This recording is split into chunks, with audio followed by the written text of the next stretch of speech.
पाकिस्तान का नाम भी बदलना चाहिए। अब पाकिस्तान का नाम प्लॉटिस्तान रख देना चाहिए। सबसे पहले उनमें मलिक रियाज साहब हैं, अलीम खान साहब हैं, साबिर मिठू साहब हैं, और अब एक नए उसमें एंट्री दाखिल हुई है मलिक बूस्तान साहब की। सर इन लोगों को लेके आए, इनको प्रेसिडेंट बनाए स्टेट बैंक ऑफ पाकिस्तान का, मलिक रियाज को बनाए प्राइम मिनिस्टर। सर ये लोग हैं असली। सर ये इधर बाकी जो खिलवाड़ है इससे कुछ नहीं बनने वाला। 25 की रोटी और 35 का नान, वेलकम टू पुराना पाकिस्तान। और सर इस पुराने पाकिस्तान में रिलीफ टू चोर और तकलीफ to Awam. 160 cases Imran Khan साहब पे बनाए, लेकिन वो कुरान शरीफ का एक आयत है, मकरू व मकर अल्लाह वल्लाहु खैरुल माकिरीन। अभी जो लेटेस्ट केस इन्होंने बनाया है उज़मा खान साहिबा, उनकी जो बहन है छोटी, और इमरान खान साहब पे, उस केस में मैं आपको बड़े मजे की बात बताऊं, उस केस की जो डेट लिखी गई है वो लिखी गई है 30 फरवरी को ये हुआ। अब आप मुझे बता दीजिए 30 फरवरी कभी हुई है? तो ये झूठे केसेस, झूठे एफआईआर और ये झूठ की जो इतने बड़े पलंदे हैं, 160 केसेस में से भी इनको कुछ नहीं मिलना क्योंकि सब झूठ है। सो ये इसके आगे क्या बोल सकते हैं? हम सिर्फ ये कह सकते हैं कि जब्र का मौसम कब बदलेगा, हम बदलेंगे तब बदलेगा। अच्छा जी, बजट पे आए सर, मैं अब बजट के ऊपर बात करती हूँ, बजट पे बात करती हूँ। डार साहब को भी सलाम।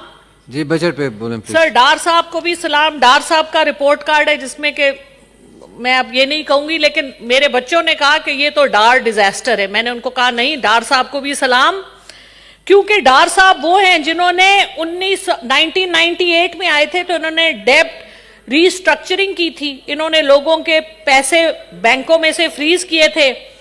उसके बाद 2008 में जब ये आए तो 40% डिवैल्यूएशन की इन्होंने करेंसी की, और अब इन्होंने आईएमएफ को भगा दिया। आपको पता है आईएमएफ की जो पाकिस्तान की रेजिडेंट रिप्रेजेंटेटिव हैं, उन्होंने कहा है कि पाकिस्तान जिस तरह से ये, हमने बजट को कहा था कि क्रिटिकल फैक्टर आप इसमें रखें कि आप टैक्स बेस बढ़ाएं। इन्होंने इनको खास तौर पे कहा था कि अवाम के लिए, गरीब लोगों के लिए कुछ करें।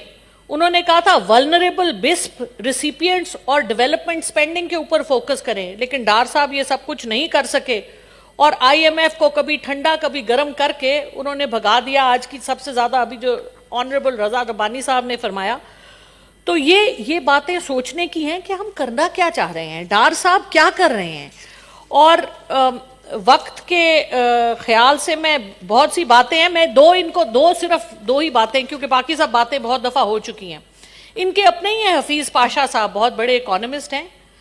उन्होंने फरमाया है कि ये जो इस वक्त की जो गवर्नमेंट है, इसने 80 लाख लोगों की नौकरियां ले ली हैं, 80 लाख लोगों की, और 10 करोड़ लोगों को गुर्बत की लकीर से नीचे ले गए हैं। ये हफीज पाशा साहब कह रहे हैं, सर मैं नहीं कह रही।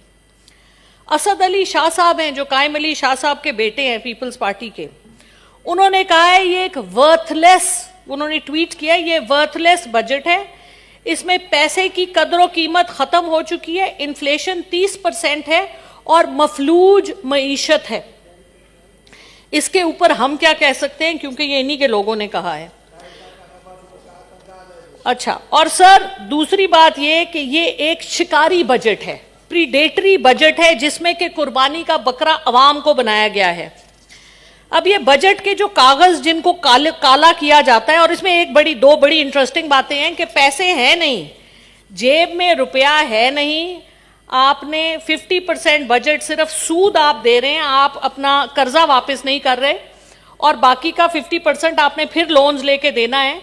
इसमें इस अपनी मईशत की बदहाली में, पैसे ना होने की हालत में 80 अरब रुपया हमारे ऑनरेबल प्राइम मिनिस्टर साहब ने स्वाब दीदी फंड में रखा है, माशाल्लाह, और 90 अरब रुपया एसडीजीज की मद में दिया गया है एमएनएज को।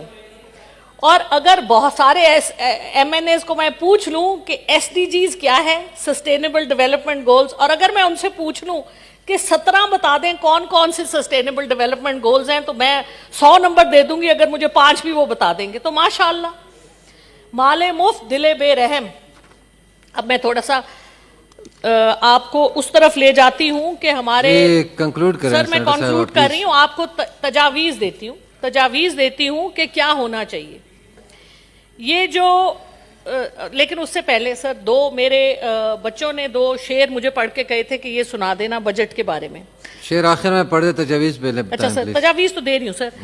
کیا عجب آیا ہے اس سال کا بجٹ، مرغی کا جو بجٹ ہے وہی دال کا بجٹ.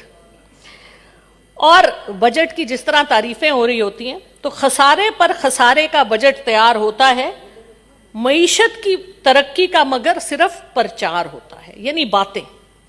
اچھا سر، اب تجاویز پہ آ جاتے ہیں. میرا خیال ہے میں ہمیشہ بجٹ دیکھتی ہوں، زیادہ سمجھ نہیں آتی تھی پہلے، اب تھوڑی سمجھ آنی شروع ہو گئی ہے. تو کہنا میں یہ چاہتی ہوں کہ یہ جو بجٹ ہے نا، یہ جو 200 کتابیں، پیسے ضائع، فائنانس منسٹری کا ایک پورا ہم نے پلندہ رکھا ہوا ہے، کاغذ چھپواتے ہیں جس کو کوئی پڑھتا نہیں ہے، جس میں کچھ سچ نہیں ہوتا. اصل میں ہماری حکومت پاکستان کا جو بلیک اکانومی ہے، اصل اکانومی اس ملک کی بلیک اکانومی ہے.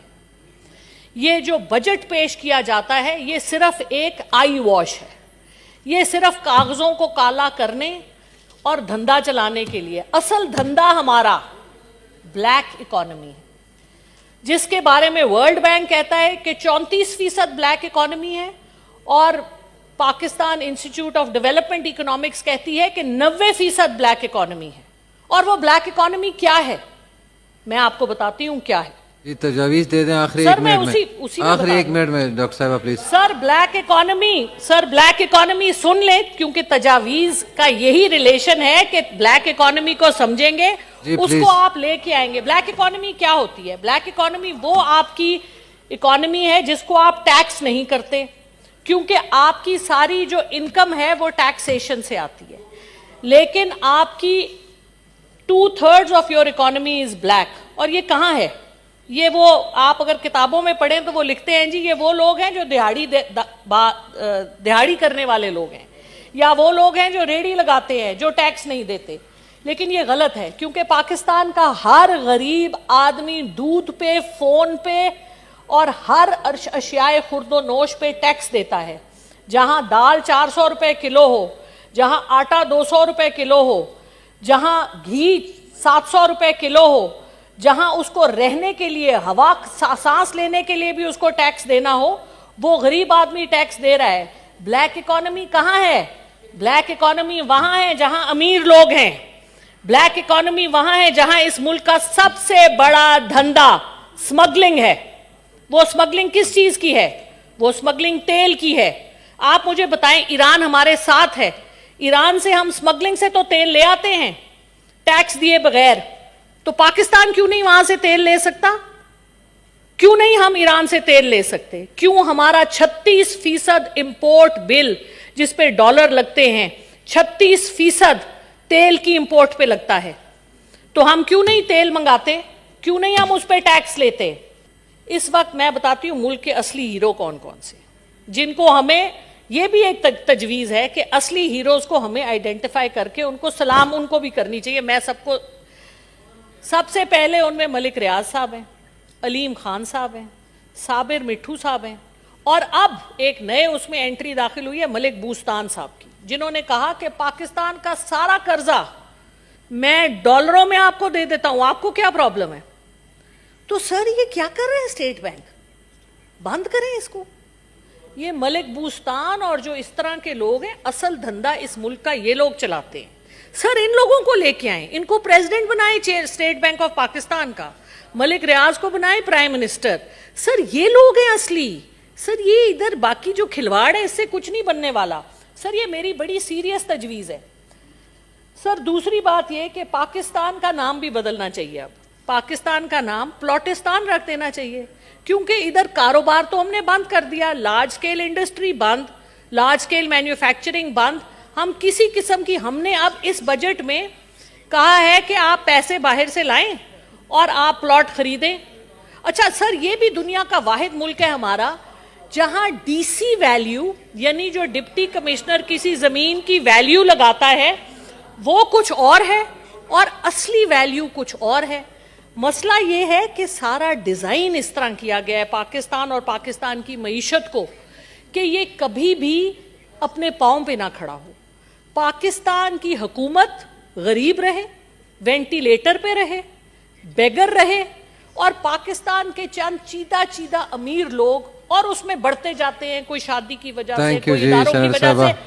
थैंक तो यू जी, सर, बस सर मैंने नहीं नज़म थैंक यू लिखी जी, है सर, वो तो सुनिए 22 आप। मिनट हो नहीं गए, नहीं नो सर, कोई बात नहीं सर, आखिरी तकरीर है। थैंक यू जी। वैसे ही सर मुझे इतनी इज्जत मिलती है और आखिरी वो शेर पढ़ लें अपना वाला, नहीं नहीं जी सर, खत्म है। शेर कहाँ सर, ये तो मैंने बड़े दिनों से मैंने नज़म लिख के रखी हुई थी, बोलने का मौका नहीं आया सर। बहुत आखिरी एक शुक्रिया मिनट है सर। सेनेटर साहिबा प्लीज, सर पढ़ रही हूँ आखिरी एक मिनट प्लीज, सर, एक मिनट ओके प्लीज। सर, बहुत शुक्रिया, बहुत शुक्रिया सर। उससे पहले तमहीद ये है कि 25 की रोटी और 35 का नान, वेलकम टू पुराना पाकिस्तान। और सर इस पुराने पाकिस्तान में रिलीफ टू चोर और तकलीफ टू अवाम। अब सर अब नज़म की तरफ आती हूँ। किसे गिराने में तुम लगे हो, किसे हराने में तुम लगे हो, शिकस्त तुमको है, तुम ही पिट रहे हो, हिसाब तुम ही दोगे, हिसाब हम ही लेंगे। आइन को तुम तोड़ते हो, कानून को तुम रोनते हो, अवाम को तुम रोलते हो। जिल्ले शाह को मारा है तुमने, बेगुनाहों को उठाया है तुमने।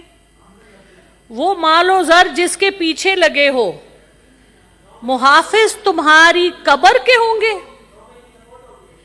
किसे गिराने में तुम लगे हो, किसे हराने में तुम लगे हो। वो है रोशन एक इस्तारा, वो है ख्वाब दिखाने वाला। फिर जरा आईने में भी देखो, अपने दिलों की स्याही को जांचो। शिकस्त तुमको है, तुम ही पिट रहे हो, हिसाब तुम ही दोगे, हिसाब हम ही लेंगे। बहुत शुक्रिया सर जी।